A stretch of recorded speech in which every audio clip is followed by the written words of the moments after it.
آج پروین شاکر کی ایک اور نظم عنوان ہے ایک منظر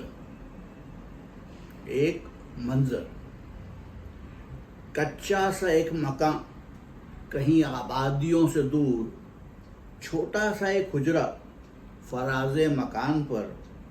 سبزے سے جھانکتی ہوئی کھپریل والی چھت، دیوار چوب پر کوئی موسم کی سبز بیل، اتری ہوئی پہاڑ پہ برسات کی وہ رات، اتری ہوئی پہاڑ پہ برسات کی وہ رات، کمرے میں لالٹین کی ہلکی سی روشنی، وادی میں گھومتا ہوا ایک چشمہ شریر، کھڑکی کو چومتا ہوا بارش کا جل ترنگ، سانسوں میں گونجتا ہوا ایک انکہی کا بھید۔